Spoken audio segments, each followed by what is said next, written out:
15 ವರ್ಷಗಳು ಕಳೀತು ನಮ್ಮನ್ನು ಅಭಿನಯ ಭಾರ್ಗವ ಸಾಹಸ ಸಿಂಹ ಡಾಕ್ಟರ್ ವಿಷ್ಣುವರ್ಧನ್ ಅವರು ಬಿಟ್ಟು ಹೋಗಿ, ಅಂದರೆ ದೈಹಿಕವಾಗಿ ನಮ್ಮಿಂದ ದೂರವಾಗಿ.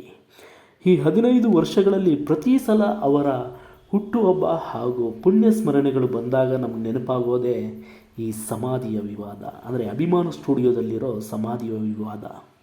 ಸರ್ಕಾರ ಏನೋ ಮೈಸೂರಲ್ಲಿ ಸ್ಮಾರಕ ಕಟ್ಟಿ ಕೈ ತೊಳ್ಕೊತಾ, ಅಥವಾ ಸರ್ಕಾರದ ನಿರ್ಲಕ್ಷ್ಯ, ಅಂದರೆ ಕರ್ನಾಟಕದ ಜನರ ಹಾಗೂ ವಿಷ್ಣುವರ್ಧನ್ ಅವರ ಅಭಿಮಾನಿಗಳ, ಅಂದರೆ ಅವರು ಸಮಾಧಿಯಾದ ಸ್ಥಳದಲ್ಲೇ ನಾವು ನಿಜವಾಗ್ಲೂ ಅವರಿಗೆ ನಮನ ಸಲ್ಲಿಸಬೇಕು ಅಂತ ಇರೋ ಅಭಿಮಾನ ಸ್ಟುಡಿಯೋದಲ್ಲಿ ಈ ಒಂದು ಸಮಸ್ಯೆನ ಬಗೆಹರಿಸದೇ ಇರೋಕ್ಕೆ ಕಾರಣ ಅವರ ಕುಟುಂಬನ, ಸರ್ಕಾರನ, ಅಥವಾ ಅಭಿಮಾನ ಸ್ಟುಡಿಯೋ ಮಾಲೀಕರಾದ ಬಾಲಣ್ಣ ಅವ್ರ ಕುಟುಂಬ ಕಾರಣನ?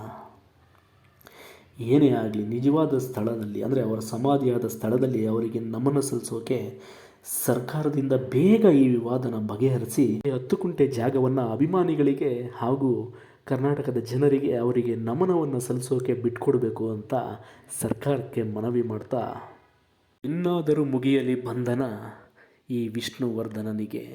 ಜೈ ವಿಷ್ಣುವರ್ಧನ.